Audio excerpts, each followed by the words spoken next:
परम सत्कारयोग साध संगत जी, सारे ही रसना पवित्र करिए ते आखिए धन श्री सतगुरु नानक देव जी, धन श्री सतगुरु जगजीत सिंह जी, धन श्री सतगुरु उदय सिंह जी। साखी का सिरलेख है साखी एक सिख नाल नाम प्रथाए। श्री गुरु जी जाते जाते एक नगर दे विच जाए पहुँचे, उत्थे रात रहने नूं कोई जगह ना देवे। उस बस्ती दे लोग सब निगूरे है सन, गुरु पीर नूं नहीं जानते सन। ते उसे गिरांव विच एक खतरी रहिंदा सी ते बड़ा धनी आहा ते अठे पैर विहार विच गलतान रहिंदा सी। परमेश्वर दी उस पर किरपा होई, उसनूं श्री गुरु जी महाराज दा दर्शन करदियां नाल सब संसार जहर नज़र आवन लगा ਅਤੇ ਪ੍ਰਲੋਕ ਦਾ ਭੈ ਉਸਦੇ ਮਨ ਵਿੱਚ ਉਪਜਿਆ। ਉਸ ਰਾਤ ਨੂੰ ਉਸਨੇ ਗੁਰੂ ਜੀ ਦੀ ਬਹੁਤ ਸੇਵਾ ਕੀਤੀ। ਜਦ ਸਵੇਰ ਹੋਇਆ ਤਾਂ ਗੁਰੂ ਜੀ ਨੇ ਪੁੱਛਿਆ, ਕਿਉਂ ਭਾਈ ਸਿੱਖਾ? ਤਾਂ ਉਸ ਸਿੱਖ ਨੇ ਕਿਹਾ, ਗੁਰੂ ਜੀ, ਹੁਣ ਮੈਨੂੰ ਸਭ ਸੰਸਾਰ ਝੂਠਾ ਹੀ ਨਜ਼ਰੀ ਆਉਂਦਾ ਹੈ ਤੇ ਪ੍ਰਲੋਕ ਦਾ ਮੈਨੂੰ ਬਹੁਤ ਭੈ ਹੋ ਗਿਆ ਹੈ। ਹੇ ਠਾਕੁਰ ਜੀ, ਜੇਕਰ ਮੈਨੂੰ ਹੁਕਮ ਹੋਵੇ ਤਾਂ ਮੈਂ ਜਿਤਨੀ ਮਾਇਆ ਹੈ ਸੋ ਪਰਮੇਸ਼ਰ ਦੇ ਨਾਮ ਪੁੰਨ ਕਰ ਦੇਵਾਂ। ਤਾਂ ਸ਼੍ਰੀ ਗੁਰੂ ਜੀ ਕਿਹਾ, ਭਾਈ ਸਿੱਖਾ, ਇਹ ਮਾਇਆ ਸ਼੍ਰੀ ਕਰਤਾਰ ਜੀ ਕੇ ਨਾਮ ਪੈ ਲੁਟਾਏ ਦੇ, ਇਸ ਤੇਰੀ ਮਾਇਆ ਦੇ ਅਸੀਂ ਜਾਮਨ ਰਹੇ, ਸਭ ਥਾਂ ਤੇਰੀ ਸਹਾਇਤਾ ਕਰਾਂਗੇ। ਉਸ ਖੱਤਰੀ ਨੇ ਮਾਇਆ ਪੁੰਨ ਕਰ ਦਿੱਤੀ ਅਤੇ ਸਾਰੇ ਕੁਟੁੰਬ ਤੇ ਨਿਰਾਲਾ ਹੋਏ ਬੈਠਾ। ਸਭ ਨੂੰ ਜਵਾਬ ਦੇ ਦਿੱਤਾ। ਕਹਿਣੇ ਲੱਗਾ, ਨਾ ਤੁਸੀਂ ਮੇਰੇ, ਨਾ ਮੈਂ ਤੁਹਾਡਾ। ਇਹ ਸੁਣ ਕੇ ਉਸ ਦੇ ਸੰਬੰਧੀ ਨਿਰਾਸ਼ ਹੋਏ ਬੈਠੇ। ਤਾਂ ਗੁਰੂ ਜੀ ਕਿਹਾ, ਭਾਈ ਸਿੱਖਾ, ਜੋ ਕਿਰਤ ਕਰਕੇ ਲਿਆਵੇ ਸੋ ਵੰਡ ਕੇ ਖਾਇਆ ਕਰੀ। ਤਾਂ ਉਸ ਸਿੱਖ ਨੇ ਗੁਰੂ ਕਾ ਬਚਨ ਮੰਨਿਆ। ਤਾਂ ਗੁਰੂ ਜੀ ਉਸ ਖੱਤਰੀ ਕੋ ਸਿੱਖ ਕਰਕੇ ਵਿਦਿਆ ਹੋਏਗੇ। ਸਿੱਖ ਕਰਕੇ ਤਾਂ ਗੁਰੂ ਜੀ ਉਸ ਖੱਤਰੀ ਕੋ ਸਿੱਖ ਕਰਕੇ ਵਿਦਿਆ ਹੋਏਗੇ। ਤਾਂ ਉਹ ਸਿੱਖ ਇਕੱਲਾ ਰਹਿ ਗਿਆ। ਸਭ ਬੰਧਨ ਉਹਦੇ ਕਰਤਾਰ ਨੇ ਦੂਰ ਕੀਤੇ। ਫਿਰ ਉਹ ਸਿੱਖ ਨਿਰਸੰਕਲਪ ਹੋकर ਮਜ਼ਦੂਰੀ ਕਰ ਆਵੇ ਅਤੇ ਜਿਸ ਦੀ ਕਿਰਤ ਮਜ਼ਦੂਰੀ ਕਰੇ ਉਸ ਨਾਲ ਪਹਿਲਾਂ ਇਹ ਬਾਤ ਕਰ ਲਏ, ਜੋ ਭਾਈ ਮੈਂ 4 ਟਕੇ ਲਵਾਂਗਾ, ਭਾਵੇਂ 4 ਘੜੀਆਂ ਮਜ਼ਦੂਰੀ ਕਰਵਾ ਲੈ ਤੇ ਭਾਵੇਂ 4 ਪਹਿਰ ਕਰਵਾ ਲੈ, ਅਤੇ ਦੂਸਰਾ ਹੋਰ ਇੱਕ ਮਜ਼ਦੂਰੀ ਕਰਵਾ ਲੈ ਤੇ ਭਾਵੇਂ 4 ਪਹਿਰ ਕਰਵਾ ਲੈ ਅਤੇ ਦੂਸਰਾ ਹੋਰ ਇੱਕ ਇਹ ਇਕਰਾਰ ਕਰੇ, जो भाई एक घड़ी मेरे पास बैठ के श्री परमेश्वर जी की कथा का नाम सुनाया कर, ते जे तैनू नहीं आंदा तां मेरे पासों सुनिया कर। जिस ग्रां विच ओ सिख रहिंदा सी, उस नगर विच एक शाहूकार है सी। उस पिंड दा दाना सब आप लै लैना ते मामला पातशाही भी आप भर देना। ਇਸੇ ਤਰ੍ਹਾਂ ਕਰਦਿਆਂ ਨੂੰ ਬਹੁਤ ਚਿਰ ਗੁਜ਼ਰ ਗਿਆ ਸੀ। ਤਾਂ ਇੱਕ ਬਰਸ ਆਇਆ ਤੇ ਉਹ ਸ਼ਾਹੂਕਾਰ ਫਸਲ ਇਕੱਠਾ ਕਰਨ ਆਇਆ ਸੀ।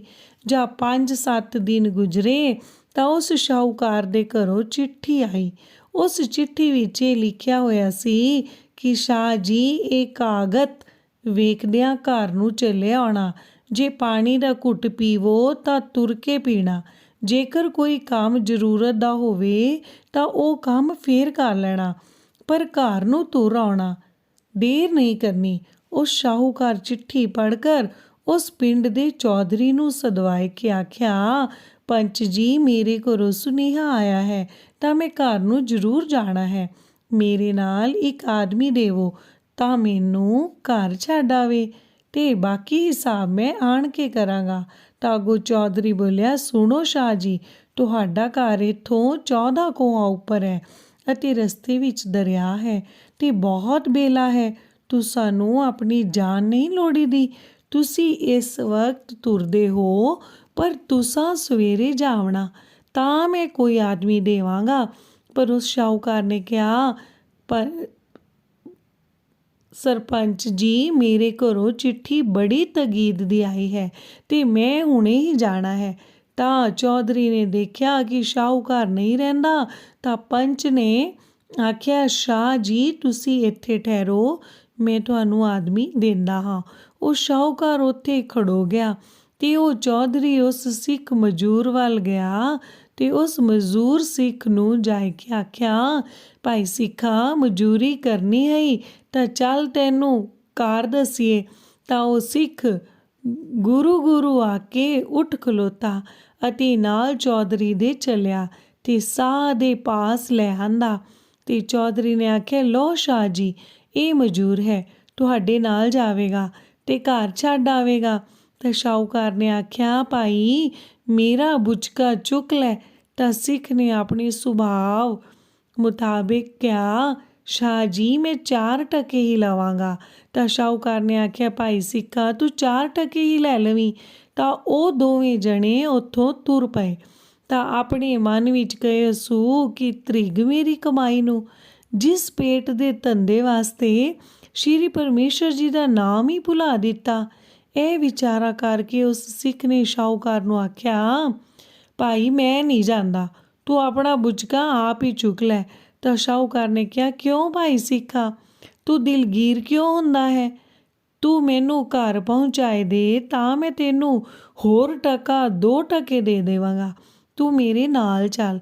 ਤਾਂ ਉਸ ਸਿੱਖ ਨੇ ਕਿਹਾ, ਸ਼ਾਹ ਜੀ ਮੈਂ ਜਾਣੇ ਕਾ ਨਹੀਂ, ਪਰ ਇੱਕ ਮੇਰਾ ਕੰਮ ਹੈ, ਜੇ ਕਰੋ ਤਾਂ ਮੈਂ ਚੱਲਦਾ ਹਾਂ।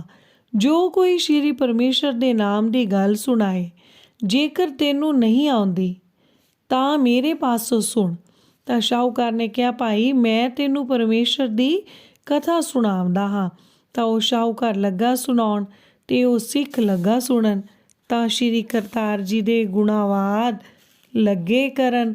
ਤਾਂ ਕਹਿੰਦੇ ਸੁਣਦੇ ਉਹ ਦੋਵੇਂ ਸ਼ਾਹੂਕਾਰ ਦੇ ਘਰ ਜਾ ਪਹੁੰਚੇ।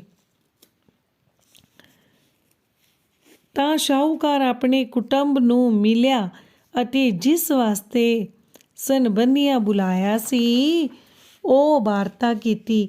ਤਾਂ ਸਿੱਖ ਨੂੰ ਮੰਜਾ ਢਾ ਦਿੱਤਾ ਤੇ ਸ਼ਾਹੂਕਾਰ ਵੀ ਆਪਣੀ ਖੁਸ਼ੀ ਨਾਲ ਸੁੱਤਾ। ਜਦ ਸਵੇਰ ਹੋਈ ਤਾਂ ਸੁੱਤੇ ਉੱਠੇ ਤਾਂ ਸਿੱਖ ਉਸ ਸ਼ਾਹੂਕਾਰ ਨੂੰ ਰਾਮ ਰਾਮ ਕਹਿ ਕਰ ਚੱਲਣ ਲੱਗਾ। ਤਾਂ ਉਸ ਸ਼ਾਹੂਕਾਰ ਨੇ ਆਖਿਆ, ਭਾਈ ਸਿੱਖ ਤੂੰ ਮੇਰੇ ਨਾਲ ਰਾਤ ਨੂੰ 14 ਕੋਹ ਪੈਂਡਾ ਆਇਆ ਹੈ ਤੇ ਹੁਣ ਪ੍ਰਸ਼ਾਦ ਤਿਆਰ ਹੁੰਦਾ ਹੈ, ਤਾਂ ਛੱਕ ਕੇ ਹੀ ਜਾਵੀਂ। ਤਾਂ ਸਿੱਖ ਨੇ ਕਿਹਾ, ਭਲਾ ਸ਼ਾਹ ਜੀ, ਜਾਂ ਪ੍ਰਸ਼ਾਦ ਤਿਆਰ ਹੋਇਆ ਤਾਂ ਉਸ ਸਿੱਖ ਨੂੰ ਪ੍ਰਸ਼ਾਦ ਛਕਾ ਕੇ ਤੇ ਸ਼ਾਹੂਕਾਰ ਨੇ ਆਪਣੇ ਪੁੱਤਰ ਨੂੰ ਆਖਿਆ ਕਿ ਇਸ ਨੂੰ 4 ਟਕੇ ਲਿਆਏ ਕਰ ਦੇਹੋ। ਤਾਂ ਉਸਦੇ ਪੁੱਤਰ ਨੇ ਟਕੇ ਆਣ ਦਿੱਤੇ। ਲੈ ਕਰ ਟਕੇ ਸਿੱਖ ਉੱਠ ਚੱਲਿਆ ਤਾਂ ਥੋੜ੍ਹੀ ਦੂਰ ਗਿਆ ਤਾਂ ਸਿੱਖ ਨੂੰ ਯਾਦ ਆਇਆ ਤੇ ਫਿਰ ਮੁੜ ਆਇਆ ਤੇ ਆ ਕੇ ਆਖਣ ਲੱਗਾ, ਸ਼ਾਹ ਜੀ ਮੇਰੀ ਇੱਕ ਬਾਤ ਸੁਣ ਲਓ, ਪਰ ਨਿਆਰਾ ਹੋਏ ਕੇ। ਤਾਂ ਉਹ ਸ਼ਾਹੂਕਾਰ ਨਿਆਰਾ ਹੋਏ ਬੈਠਾ।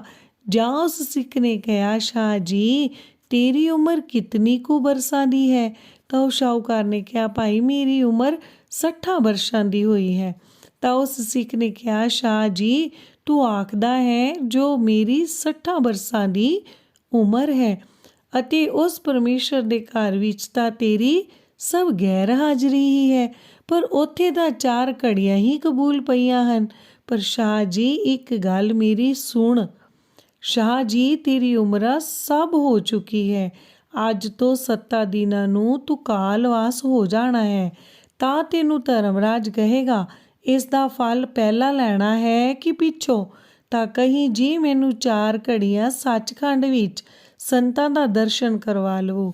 ਜਾਂ ਧਰਮਰਾਜ ਕਹੇਗਾ, ਇਸ ਨੂੰ ਸੱਚਖੰਡ ਵਿੱਚ ਸੰਤਾਂ ਦਾ ਦਰਸ਼ਨ ਕਰਾ ਲਿਆਓ, ਤਾਂ ਤੂੰ ਉੱਥੇ ਜਾਵੇਂਗਾ ਤੇ ਅੱਜ ਰਾਤ ਦੇ ਨਾਮ ਦਾ ਫਲ ਤੈਨੂੰ ਮਿਲੇਗਾ। ਇਹ ਬਾਤ ਸਭ ਕਹਿ ਕਰ ਸਿੱਖ ਉੱਥੋਂ ਚੱਲਦਾ ਰਿਹਾ ਤੇ ਸ਼ਾਹੂਕਾਰ ਨੂੰ ਆਪਣੀ ਮ੍ਰਿਤਿੂ ਦਾ ਭਉ ਆਣ ਵਿਆਪਿਆ। ਤਾਂ ਉਸ ਸ਼ਾਹੂਕਾਰ ਨੇ ਆਪਣੇ ਸੰਬੰਧੀਆਂ ਨੂੰ ਸੱਦ ਕੇ ਸਭ ਵਿਹਾਰ ਸੌਂਪ ਦਿੱਤਾ ਤੇ ਆਖਿਓ ਸੂ, ਜੋ ਮੈਂ 7 ਦਿਨਾਂ ਨੂੰ ਬਚ ਰਿਹਾ ਤਾਂ ਤੁਸੀਂ ਮੇਰੇ ਤੇ ਮੈਂ ਤੁਹਾਡਾ, ਤੇ ਜੇਕਰ ਮੈਂ ਚਲਾ ਗਿਆ ਤਾਂ ਤੁਸੀਂ ਜਾਣੋ, ਨਾ ਮੈਂ ਤੁਹਾਡਾ ਤੇ ਨਾ ਤੁਸੀਂ ਮੇਰੇ। ਇਹ ਬਾਤ ਕਹਿ ਕਰ ਸ਼ਾਹੂਕਾਰ ਇਕੰਤ ਹੋ ਬੈਠਾ। ਲੱਗਾ ਕੁਛ ਪਰਮੇਸ਼ਰ ਦਾ ਨਾਮ ਜਪਣ। ਜਦ ਧਰਮ ਕਰਦੇ ਨੂੰ 7ਵਾਂ ਦਿਨ ਆਏ ਪਹੁੰਚਿਆ ਤਾਂ 7ਵੇਂ ਦਿਨ ਪਹਿਰ ਦਿਨ ਚੜ੍ਹੇ। ਸ਼ਾਹੂਕਾਰ ਚੱਲਦਾ ਹੋਇਆ ਤੇ ਜਮਦੂਤ ਲੈਣ ਆਏ, ਪਰ ਬੜਾ ਭਿਆਨਕ ਰੂਪ ਦਿਖਾਏ ਕਰ ਸ਼ਾਹੂਕਾਰ ਨੂੰ ਮਾਰਦੇ, ਕੁੱਟਦੇ, ਘਸੀਟਦੇ। ਇਸੇ ਤਰ੍ਹਾਂ ਧਰਮਰਾਜ ਦੇ ਸਾਹਮਣੇ ਜਾਏ ਖੜਾ ਕੀਤਾ ਤੇ ਕਿਹਾ, ਮਹਾਰਾਜ ਧੀਰਾਜ, ਇਹ ਫਲਾਣਾ ਸ਼ਖਸ ਹਾਜ਼ਰ ਹੈ ਜੀ। ਤਾਂ ਧਰਮਰਾਜ ਨੇ ਦੇਖ ਕਰ ਕਿਹਾ ਕਿ ਇਸ ਕੋ ਚਿੱਤਰਗੁਪਤਾ ਪਾਸ ਲੈ ਜਾਓ। ਜਦ ਉਸ ਨੂੰ ਉਹ ਦੂਤ ਚਿੱਤਰਗੁਪਤਾ ਪਾਸ ਲੈ ਗਏ ਤੇ ਚਿੱਤਰਗੁਪਤਾ ਉਸ ਦਾ ਹਿਸਾਬ ਕੱਢ ਕੇ ਆਖਿਆ, ਪੁੰਨ ਤੇ ਕੋਈ ਨਹੀਂ ਤੇ ਪਾਪ ਹੈ। ਤਾਂ ਉਹਨਾਂ ਕਿਹਾ, ਜੋ ਐਸੇ ਪਾਪੀ को राजा के पास ਲੈ चलो। ਤਾਂ ਧਰਮ ਰਾਜਾ के पास जाकर चित्रगुप्ता ने कहा, महाराज जी, इस पापी का हम क्या हिसाब दसें? इसकी तो एक घड़ी व 2 घड़ियाँ हाजिरी है, होर सब गैर हाजिरी ही है। सो भी इस वास्ते जो इसने श्री गुरु नानक जी ਦੇ ਦਰਸ਼ਨ ਕੀਤੇ ਹੋਏ ਸਿੱਖ ਦਾ ਦਰਸ਼ਨ ਕੀਤਾ ਹੋਇਆ ਹੈ ਤੇ ਉਸ ਨੇ ਜ਼ੋਰ ਨਾਲ ਇਸ ਪਾਸੋਂ ਪਰਮੇਸ਼ਰ ਦਾ ਨਾਮ ਜਪਵਾਇਆ ਹੈ। ਇਸ ਵਾਸਤੇ ਆਪ ਯੋਗ ਸਮਝ ਕੇ ਇਸ ਨੂੰ ਸੁਖ ਪੁਗਾਓ, ਨਹੀਂ ਤਾਂ ਹੋਰ ਤਾਂ ਸਾਰੀ ਉਮਰ ਇਸ ਦੀ ਐਵੇਂ ਹੀ ਚਲੀ ਗਈ ਹੈ। ਕੋਈ ਅੱਛਾ ਕੰਮ ਇਹਨੇ ਕੀਤਾ ਹੀ ਨਹੀਂ ਜੋ ਇਸ ਕਰਕੇ ਮਾਫੀ ਪਾਵੇ। ਤਾਂ ਧਰਮ ਰਾਜਾ ਨੇ ਕਿਹਾ, ਭਾਈ, ਇਹ ਪਰਮੇਸ਼ਰ ਜੀ ਦੇ ਦਰਬਾਰ ਵਿੱਚ ਇੱਕ ਤਿਲ ਭਰ ਵੀ ਘਾਲ ਕੀਤੀ ਥਾਏ ਪਾਉਂਦੀ ਹੈ ਅਤੇ ਇਸ ਨੇ ਤਾਂ ਗੁਰੂ ਨਾਨਕ ਦੇ ਸਿੱਖ ਨਾਲ ਮਿਲ ਕਰ ਚਰਚਾ ਕੀਤੀ ਹੈ। ਮੈਂ ਕਿਉਂ ਨਾ ਇਸ ਦਾ ਬਦਲਾ ਦੇਵਾਂਗਾ। ਤਾਂ ਫਿਰ ਧਰਮਰਾਜ ਨੇ ਉਸ ਨੂੰ ਇੱਕ ਘੜੀ ਦੇ ਬਦਲੇ 4 ਘੜੀਆਂ ਦਿੱਤੀਆਂ। ਤਾਂ ਉਸ ਸ਼ਾਹ ਨੂੰ ਉਸ ਸਿੱਖ ਮਹਾਤਮਾ ਦੀ ਗੱਲ ਯਾਦ ਆਈ ਗਈ ਤਾਂ ਦਿਲ ਵਿੱਚ ਲੱਗਾ ਕਹਿਣ, ਜੇ ਮੈਂ ਜਾਣਦਾ ਕਿ ਨਾਮ ਦਾ ਐਡਾ ਪ੍ਰਤਾਪ ਹੈ ਤਾਂ ਸਾਰੀ ਉਮਰ ਮੈਂ ਨਾਮ ਹੀ ਜਪਦਾ ਰਹਿੰਦਾ ਤੇ ਵੰਡ ਖਾਂਦਾ, ਪਰ ਕੁਛ ਮੇਰੀ ਪੇਸ਼ ਨਹੀਂ ਜਾਂਦੀ ਅਤੇ ਜੈਸੀ ਉਸ ਸਿੱਖ ਨੇ ਬਾਤ ਕੀਤੀ ਸੀ ਤੈਸੀ ਮੇਰੇ ਨਾਲ ਗੁਜ਼ਰੀ ਹੈ। ਪਰ ਜੋ ਉਸਨੇ ਕਿਹਾ ਸੀ, ਜੋ ਮੰਗੇਗਾ ਸਤਸੰਗ ਮੰਗੀ। ਹੁਣ ਮੈਂ ਸੱਚਖੰਡ ਵਿੱਚ ਸਾਧਾਂ ਦਾ ਦਰਸ਼ਨ ਮੰਗਾ। ਤਾਂ ਉਸ ਸ਼ਾਹ ਨੇ ਕਿਹਾ, ਰਾਜਾ ਜੀ, ਮੈਨੂੰ ਮਿਹਰਬਾਨੀ ਕਰਕੇ ਸੱਚਖੰਡ ਵਿੱਚ ਸੰਤਾਂ ਦਾ ਦਰਸ਼ਨ ਕਰਨ ਦਾ ਹੁਕਮ ਦਿਓ। ਤਾਂ ਉਹ ਜਮਦੂਤ ਸ਼ਾਹੂਕਾਰ ਕੋ ਲੈ ਗਏ ਤੇ ਕਿਹੋ ਨੇ 4 ਘੜੀਆਂ ਕੱਟ ਕੇ ਆਪੇ ਹੀ ਵਾਪਸ ਆ ਜਾਵੀਂ। ਜਦ ਉਹ ਸ਼ਾਹੂਕਾਰ ਉੱਥੇ ਪਹੁੰਚਾ ਤੇ ਕਿਆ ਦੇਖੇ, ਜੋ ਰਸਤੇ ਵਿੱਚ ਕੋਸ ਭਰ ਸੱਚਖੰਡ ਦੇ ਉਰੇ ਉਹ ਬੈਠ ਗਏ ਤੇ ਉਸ ਨੂੰ ਕਹਿੰਦੇ ਹਨ ਕਿ ਭਾਈ, ਸਾਨੂੰ ਸਾਧਾਂ ਦੇ ਆਸਣ ਵਿਖੇ हमको जाने का हुक्म नहीं है, सो तू 4 घड़ी दर्शन करके आपे ही वापस आ जाई। क्यों देख राजा जी, तेरे ताई एक के बदले 4 घड़ियाँ संतां का दर्शन दिता है। जे ना आवेगा ਤਾਂ ਤੈਨੂੰ ਅਸੀਂ ਮਾਰਾਂਗੇ ਤੇ ਧਰਮਰਾਜ ਦੇ ਪਾਸ ਲੈ ਚੱਲਾਂਗੇ। ਜੋ ਹੁਕਮ ਰਾਜਾ ਜੀ ਦੇਵੇਂਗੇ ਸੋ ਉਸ ਨਰਕ ਵਿਖੇ ਤੇਰੇ ਤਾਈਂ ਪਾਵਾਂਗੇ। ਇਹ ਬਾਤ ਕਹਿ ਕੇ ਉਹ ਸ਼ਾਹੂਕਾਰ ਦੇ ਸਭ ਬੰਧਨ ਉਹਨਾਂ ਲਾਏ ਕਰ ਕਿਹਾ, ਜਾ। ਜਦ ਉਹ ਤੁਰਿਆ ਤੇ ਰਸਤੇ ਵਿੱਚ ਉਸ ਨੂੰ ਸ਼ੀਤਲ ਪਾਉਣ ਲੱਗਦੀ ਹੈ ਤੇ ਬਿਰਛ ਬੜੇ ਮੇਵਿਆਂ ਦੇ ਫਲੇ ਹੋਏ ਹਨ ਔਰ ਰਸਤਾ ਬੜਾ ਹੀ ਮੁਲਾਇਮ ਹੈ। ਤਾਂ ਉਹ ਸ਼ਾਹੂਕਾਰ ਇਸੇ ਤਰ੍ਹਾਂ ਚੱਲਦਾ ਸੱਚਖੰਡ ਦੇ ਦਰਵਾਜ਼ੇ ਵਿੱਚ ਜਾਏ ਪਹੁੰਚਾ। ਜਦ ਅੰਦਰ ਜਾ ਕੇ ਦੇਖੇ ਤਾਂ ਕਈ ਹਜ਼ਾਰ ਸੰਤ ਬੈਠੇ ਹੋਏ ਹੈ ਤੇ ਕੀਰਤਨ ਹੋ ਰਿਹਾ ਹੈ। ਉਸ ਸ਼ਾਹੂਕਾਰ ਨੇ ਜਾ ਕਰ ਮੱਥਾ ਟੇਕਿਆ ਤਾਂ ਸੰਤਾਂ ਨੇ ਉਸ ਨੂੰ ਅੰਦਰ ਸੱਦ ਲਿਆ। ਅੰਦਰ ਜਾ ਕਰ ਦੇਖੇ ਤਾਂ ਇੱਕ ਸਿੰਘਾਸਨ ਬੜਾ ਹੀ ਸੁੰਦਰ ਬਣਿਆ ਹੋਇਆ ਹੈ। ਜੋ ਅੱਗੇ ਦੇਖਿਆ ਤਾਂ ਉਹ ਸਿੱਖ ਵੀ ਬੈਠਾ ਹੈ। ਉਸ ਨੇ ਦੇਖਿਆ ਜੋ ਸ਼ਾਹੂਕਾਰ ਆਇਆ ਹੈ ਤਾਂ ਸਿੱਖ ਨੇ ਕਿਹਾ, ਸ਼ਾਹ ਜੀ ਆਏ ਹੋ, ਆਓ ਆਗੇ। ਤੇ ਸ਼ਾਹ ਨੇ ਕਿਹਾ, ਮਹਾਰਾਜ ਜੀ, ਤੇਰੀ ਕਿਰਪਾ ਸੇ ਮੈਂ ਇੱਥੇ ਆਇਆ ਹਾਂ, ਨਹੀਂ ਤਾਂ ਮੈਨੂੰ ਇੱਥੇ ਕਿਸ ਆਉਣ ਦੇਣਾ ਸੀ। ਮੈਂ ਪਾਪੀਆਂ ਦਾ ਪਾਪੀ, ਤੇਰੇ ਦਰਸ਼ਨ ਦੇ ਪ੍ਰਤਾਪ ਕਰਕੇ ਸਾਧੂਆਂ ਦਾ ਦਰਸ਼ਨ ਤੇ ਪਰਮੇਸ਼ਰ ਦਾ ਨਾਮ ਪ੍ਰਾਪਤ ਹੋਇਆ ਹੈ ਤਾਂ ਉਸ ਗੁਰੂ ਕੇ ਸਿੱਖ ਆਖਿਆ, ਸ਼ਾਹ ਜੀ ਹੁਣ ਤੂੰ ਇੱਥੇ ਬੈਠ ਜਾ। ਤੇ ਸ਼ਾਹ ਬੈਠ ਗਿਆ। ਜਾਂ ਇੱਕ ਘੜੀ ਗੁਜ਼ਰ ਗਈ ਤਾਂ ਸ਼ਾਹ ਨੂੰ ਮਾਰਦਾ ਭੌ ਵਿਆਪਿਆ। ਤਾਂ ਜੀ ਵਿੱਚ ਵਿਚਾਰਿਆ, ਸੂ ਜੋ ਮੈਂ ਆਪੇ ਹੀ ਚੱਲਾਂ, ਨਹੀਂ ਤਾਂ ਮਾਰਨਗੇ ਤੇ ਲੈ ਜਾਣਗੇ। ਇਹ ਗਿਣਤੀਆਂ ਕਰਦਾ ਕਰਦਾ ਉੱਠ ਕੇ ਤੁਰ ਪਿਆ। ਤਾਂ ਉਸ ਗੁਰੂ ਦੇ ਸਿੱਖ ਨੇ ਪੁੱਛਿਆ, ਸ਼ਾਹ ਜੀ ਹੁਣ ਤੂੰ ਕਿੱਥੇ ਜਾਂਦਾ ਹੈ? ਤਾਂ ਉਸ ਸ਼ਾਹ ਨੇ ਆਖਿਆ, ਹੈ ਸੰਤ ਜੀ ਜਿਉਂ ਜਿਉਂ ਤੁਸੀਂ ਵਾਰਤਾ ਕਹੀ ਸੀ ਸੋ ਉਸ ਤਰ੍ਹਾਂ ਹੋਈ ਤੇ ਦੇਖੀ ਹੈ। ਹੁਣ ਮੇਰਾ ਉਹਨਾਂ ਜਮਦੂਤਾਂ ਨਾਲ 4 ਘੜੀਆਂ ਦਾ ਵਾਅਦਾ ਹੋਇਆ ਸੀ, ਸੋ ਬੀਤ ਗਈਆਂ ਹਨ ਤੇ ਹੁਣ ਮੈਂ ਆਪ ਹੀ ਉਹਨਾਂ ਦੇ ਕੋਲ ਚੱਲਾ ਹਾਂ। ਸੋ ਮੈਨੂੰ ਉਹਨਾਂ ਥੀ ਬੜਾ ਭੌ ਆਉਂਦਾ ਹੈ, ਇਸ ਵਾਸਤੇ ਮੈਂ ਚੱਲਿਆ ਹਾਂ। ਤਾਂ ਉਸ ਸਿੱਖ ਨੇ ਕਿਹਾ, ਸ਼ਾਹ ਜੀ ਅਜੇ ਤੈਨੂੰ ਪ੍ਰਤੀਤ ਨਹੀਂ ਆਉਂਦੀ? ਜੋ ਦੇਖ ਉਹਨਾਂ ਜਮਦੂਤਾਂ ਤੈਨੂੰ ਉੱਥੇ ਹੀ ਛੱਡ ਦਿੱਤਾ ਹੈ ਤੇ ਸਭ ਬੰਧਨ ਤੇਰੇ ਲਾ ਦਿੱਤੇ ਹਨ ਤੇ ਇੱਥੋਂ ਤੈਨੂੰ ਕੋਈ ਨਹੀਂ ਲੈ ਜਾਂਦਾ। ਜਮਦੂਤ ਛੱਡ ਕੇ ਇੱਥੋਂ ਤੇਰੇ ਤਾਈਂ ਧਰਮਰਾਜ ਵੀ ਨਹੀਂ ਮੰਗਵਾ ਸਕਦਾ ਤੇ ਨਾ ਇੱਥੋਂ ਤੀਕਰ ਕਿਸੇ ਨੂੰ ਹੁਕਮ ਹੈ ਜੋ ਆਵੇ। ਅਤੇ ਸ਼ਾਹ ਜੀ ਹੁਣ ਇੱਥੇ ਤੈਨੂੰ ਆਏ ਨੂੰ ਬਹੁਤ ਦੇਰ ਹੋ ਗਈ ਹੈ। ਉਹ ਜਮਦੂਤ ਉੱਥੋਂ ਚਲੇ ਗਏ ਹਨ ਅਤੇ ਉਹਨਾਂ ਦੀ ਸ਼ਕਤੀ ਨਹੀਂ ਕਿ ਉਹ ਇੱਥੇ ਆ ਸਕਣ। ਅਬ ਤੇਰਾ ਜਨਮ ਮਰਨ ਕਟਿਆ ਗਿਆ ਹੈ। ਸਾਰੇ ਆਖੀਏ ਧੰਨ ਸ਼੍ਰੀ ਸਤਿਗੁਰੂ ਨਾਨਕ ਦੇਵ ਜੀ।